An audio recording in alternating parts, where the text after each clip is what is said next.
আমি সাংবাদিক মাসুদ কামাল বলছি। আমি হয়তো গ্রেফতার হতে পারি। আমি আপনাদেরকে একটা কথাই বলবো, আমি নিরপেক্ষভাবে সারা জীবন কথা বলে যাব।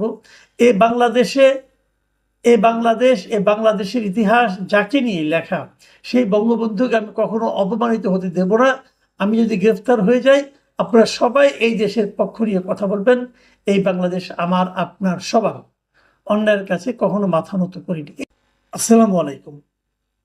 প্রিয় দর্শক, একটা বিব্রতকর অভিজ্ঞতা এবং বিব্রতকর পরিস্থিতি, এই বিষয়টা শেয়ার করার জন্য একটু বেশি রাতে হলেও আপনাদের সামনে হাজির হয়েছি। আপনারা জানেন, দুদিন আগে প্রফেসর ডক্টর নাজমুল হাসান কলিমুল্লাহকে গ্রেপ্তার করা হয়েছে। সেই গ্রেপ্তারের বিষয়টা নিয়ে আমি একটা কন্টেন্ট করেছি। এরপর সিনিয়র সাংবাদিক এবং কলামিস্ট জনাব আনিস আলমগীরকে নিয়ে ওনার সঙ্গে আমার একটা আলাপ চাইতে ছিল। আমার অন্য মঞ্চ যে চ্যানেলটা আছে সেখানে আমরা ইন্টারভিউ করি, সেখানে ওরা ইন্টারভিউ করেছিলাম। সেখানেও কথা প্রসঙ্গে উনি এই কলিমুল্লাহ সাহেবের গ্রেপ্তারের প্রসঙ্গটা এনেছেন এবং উনি বলেছেন অনেকে নাকি ওনাকে নানাভাবে থ্রেট করছে, বলছে যে ওনাকে গ্রেপ্তার করা হয়েছে, এখন আপনাদের পালা। তো আমি নিজে ওইটা নিয়ে ক্লিয়ার করেছি যে ওনাকে গ্রেপ্তার করা হয়েছে একটা দুর্নীতি মামলা। যদিও আমি মনে করি এই মুহূর্তে যে মামলায় ওনাকে গ্রেপ্তার করা হয়েছে তার চেয়ে অনেক বড় বড় মামলা থাকা সত্ত্বেও, দুদকের মামলা থাকা সত্ত্বেও অনেকেই বাইরে প্রকাশ্যে ঘুরে বেড়াচ্ছেন এবং এ কারণে মানুষের মধ্যে একটা ধারণা জন্মেছে আসলে দুর্নীতি মামলাটা অজুহাত মাত্র। মূল ঘটনা হলো কলিমুল্লাহ সাহেব এমন কিছু কথাবার্তা বলছেন, সেটাকে আপনি গুজবই বলেন আর সত্যিই বলেন, সেগুলো সরকার হয়তো পছন্দ করছেন না, যে কারণে তাকে থামিয়ে দেওয়ার জন্য এই কাজটা করা হয়েছে বলে অনেকে ধারণা করছেন। তো এই বিষয়গুলো কিন্তু আনিস আলমগীরও বলেছেন, আমিও বলেছি। কিন্তু ঘটনাটা কি হয়েছে, আমি এরপর থেকে একের পর এক ফোন পাওয়া শুরু করেছি যে আমি গ্রেপ্তার হয়ে গিয়েছি কিনা, আমি দেশ ছেড়ে পালিয়ে যাব কিনা, অথবা আমি এ ধরনের আশঙ্কা করছি কিনা, এ ধরনের কেউ কেউ এটাকে ইস্যু করতে যাচ্ছে, কেউ কেউ এটা নিয়ে বলে আমোদ অনুভব করতে যাচ্ছে এবং আমার মনে হয় কেউ কেউ আমাকে ভয়ও দেখাতে চাচ্ছে। আমি আজকে সারাদিনে কত যে ফোন পেয়েছি কতজনের কাছ থেকে, সবাই বলছে সাবধানে থাকবেন। আচ্ছা ভাই, আমার সাবধানে থাকা না থাকা কি আসে যায়? সাবধানে থাকার অর্থটা কি? আমি কোথায় থাকবো? আমি তো আমার বাসায় থাকবো। তো কলিমুল্লাহ সাহেব তো তার বাসায় ছিলেন, সমস্যাটা কি? সাবধান মানেটা কি? আমি এগুলো আসলে বুঝি না। যারা আমার ব্যাপারে উদ্বেগ প্রকাশ করেছেন তাদের প্রতি আমার কৃতজ্ঞতা, তারা আমাকে ভালোবাসেন বলেই তো করেছেন।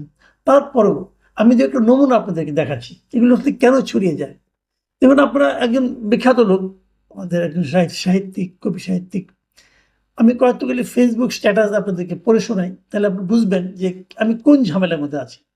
মিস্টার সাইফুল্লাহ মাহমুদ দুলাল, ওনাকে আপনারা সবাই চেনেন, খুবই বিখ্যাত মানুষ। উনি একটা স্ট্যাটাস দিয়েছেন, সাংবাদিক মাসুদ কামাল গ্রেফতারের আশঙ্কা করছেন, হতেও পারেন, আমি তার অগ্রিম প্রতিবাদ ও নিন্দা জানাচ্ছি এবং আগাম জামিন চাই, তা জানিয়ে রাখলাম।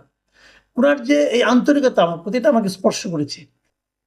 কালের কণ্ঠে একটা ফটোকার্ড বানিয়েছে, কলিমুল্লাহ সাহেব কট, এবার আপনার পালা কামাল ভাই। দেখুন, কালের কণ্ঠ আরেকটা করেছে, কলিমুল্লাহর পর আনিস আলমগীর, পান্না, মাসুদ কামাল কোশ্চেন মার্ক।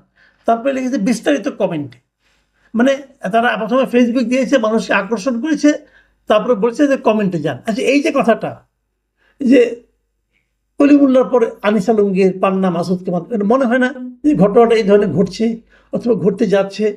আসলে কি তাই? আপনি দেখেন নিচে একটা কমেন্ট দেওয়া আছে, কমেন্টে একটা লিঙ্ক দেওয়া আছে, আমি এই কমেন্টের লিঙ্কে গেলাম, যে কি পেলাম দেখুন, যে কি পেলাম, যে পেলাম কালের কণ্ঠ পত্রিকার একটা নিউজ, সেখানে হলো আনিস আলমগীরের প্রশ্ন, কলিমুল্লাহর পর আনিস আলমগীর, পান্না, মাসুদ কামাল। তো আপনি ওটার মধ্যে আনিস আলমগীরের প্রশ্ন, এই কথাটা দিলেন না কেন? কারণ আমাকে একজন ফোন করে বললো যে আপনি নাকি অ্যারেস্ট হচ্ছেন। আমি কোথায় পেলেন? ওই কেন কালাই কণ্ঠ লিখেছে। দেখুন, মানুষ কিন্তু অত কিছু বোঝে না, কালাই কণ্ঠর নামটা দেখেছে এবং তারা আমাকে ফোন করেছে। আমি আজকে দিনে ফোনের রিসিভ করতে করতে আমি টায়ার্ড হয়ে গেছি। তো এটা গেলে খুব জরুরি।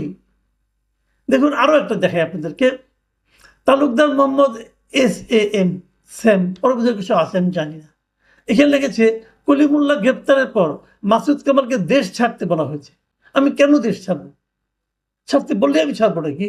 এটা কি আমার দেশটা? যদি আমাকে কেউ ছাড়তে বলে আমি ছাড়বো না তো। আমি তো আওয়ামী লীগের পুরো সময়টা দেশে ছিলাম, আমি তো দেশ ছাড়িনি, এখন ছাড়বো কেন? আমার যদি মৃত্যু হয় এখানেই হবে, আমি যা বলার সেটা আমি বলতেই থাকবো। আমি তো কোনো ধান্দা করছি না রে ভাই, এগুলো বলে আমি তো কাউকে ব্ল্যাকমেল করছি না, কারোর কাছে 10টা টাকা নিচ্ছি না। আমার বিশ্বাসের কথা আমি উচ্চারণ করতে পারবো না, এবং সেই উচ্চারণে তো দেশের কোনো ক্ষতি হচ্ছে না, কারণ দেশকে আমি ভালো দিকে নিতে চাই। তো সেখানে আমাকে দেশ ছাড়তে বললেও আমি ছাড়বো না। কলিমুল্লাহ স্যারের গ্রেফতারের পর মাসুদ কামাল ভাইকে দেশ ছাড়তে বলা হয়েছে। ইউনূস পালাবে, আপনি কেন দেশ ছাড়বেন? এই দেশ ও দেশের মাটি আপনার, আপনার জন্য আওয়াজ ক্লিয়ার, পাশে আছি। দেখুন, আমার জন্য আওয়াজ ক্লিয়ার, আপনারা পাশে আছেন, এটা অবশ্যই আমার জন্য একটা বাড়তি শক্তি যোগাবে। জনাব মাসুদ কামাল, শ্রদ্ধেয় গোলাম মৌলা রনি, জনাব ফজলু সাহেব মুক্তিযুদ্ধের পক্ষে কথা বলে, তাই কি ওনাদের দেশ